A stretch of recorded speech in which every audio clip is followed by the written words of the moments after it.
Salam damai sejahtera di dalam Tuhan kita Yesus Kristus. Shalom, selamat pagi dan semangat pagi.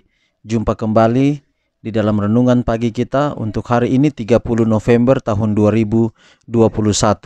Dan judul renungan kita untuk hari ini yaitu kita menjadi seperti Dia. Kita menjadi seperti Dia. Sebelum kita lanjutkan, mari kita berdoa. Bapa di surga, terima kasih untuk semua kebaikan Tuhan dalam kehidupan kami. Tuhan sudah jaga kami hingga pada saat ini. Kami bersyukur untuk firman-Mu. Bila pekabaran firman Tuhan boleh menjadi berkat dalam kehidupan kami.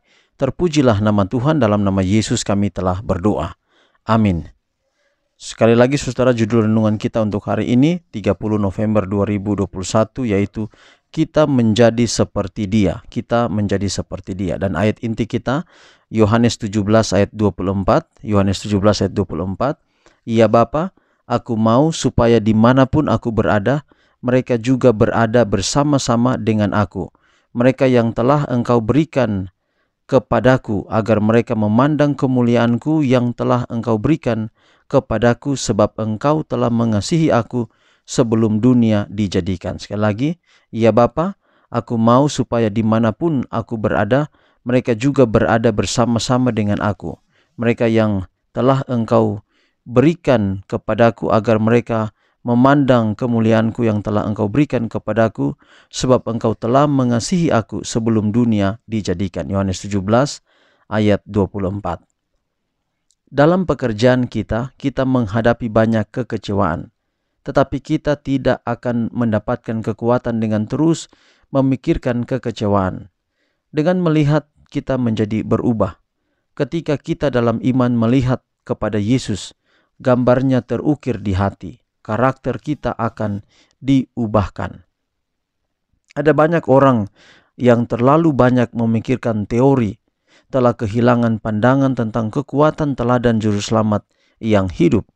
Mereka kehilangan pandangan tentang Dia sebagai pekerja yang rendah hati dan menyangka diri atau menyangkal diri. Yang mereka butuhkan adalah untuk melihat Yesus. Setiap hari kita membutuhkan pengungkapan baru akan kehadirannya. Sewaktu kita melihat kesempurnaan karakter juru selamat kita akan berhasrat untuk menjadi sepenuhnya berubah dan diperbarui dalam gambar kemurniannya. Semakin kita mengenal Tuhan, semakin tinggi cita-cita karakter kita, dan semakin rindu kita untuk mencerminkan keserupaannya. Unsur ilahi bersatu dengan manusia ketika jiwa manusia menjangkau Tuhan. Ketika seseorang telah memahami dengan sejarah penebus, dia akan menemukan dalam dirinya sendiri kekurangan yang serius. Dia melihat rupa roh dari tuannya yang terkasih. Bukanlah dengan berpaling darinya kita meniru kehidupan Yesus, tetapi dengan berbicara tentang Dia, dengan memikirkan kesempurnaannya, dengan berusaha untuk memperbaiki cita rasa dan meninggikan karakter, dengan mencoba melalui iman dan kasih, dan dengan sungguh-sungguh upaya yang gigih untuk mendekati teladan yang sempurna.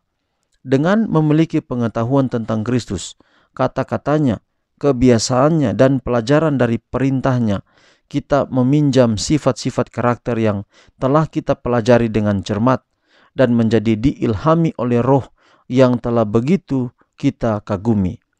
Yesus menjadi bagi kita yang menyolok mata di antara selaksa orang, yaitu Dia manis semata-mata. Jadi saudara, untuk menjadi seperti Dia, pelajaran kemarin kita perlu memandang wajahnya, atau kita perlu selalu melihat kemuliaannya. Dan diri kita ketika memancarkan kasih Yesus itu sama dengan memancarkan kemuliaannya melalui kehidupan kita. Dan kita ketika kita merasa bahwa kehidupan kita memancarkan kasih Allah, maka dari dalam diri kita akan ada puji-pujian. Bahwa kita bersyukur melalui kehidupan kita akan terpancar kasih Yesus kepada orang lain. Lalu saudara, untuk renungan kita hari ini, bahwa kadang-kadang kita menghadapi kekecewaan. dan kita terlalu memikirkan kekecewaan itu, maka kalau kita kecewa lalu kita pikirkan kekecewaan itu, kita terus memikirkan kekecewaan itu, maka justru kita tidak akan maju bertumbuh ke arah kesempurnaan karakter seperti Yesus. Justru kita akan diperlemah dengan itu. Maka satu-satunya cara adalah kita tidak boleh memikirkan, kita tidak boleh dilemahkan oleh memikirkan kekecewaan itu, supaya kita tidak akan melihat hal-hal yang selalu negatif dalam pandangan atau dalam cara berpikir kita. Memang realita kenyataan hidup bahwa kita selalu menghadapi tantangan dalam hidup, kecewa, air mata, dan sebagainya. Tetapi ketika itu diizinkan terjadi dalam hidup kita, kita harus melihat apa maksud Allah di balik semuanya itu.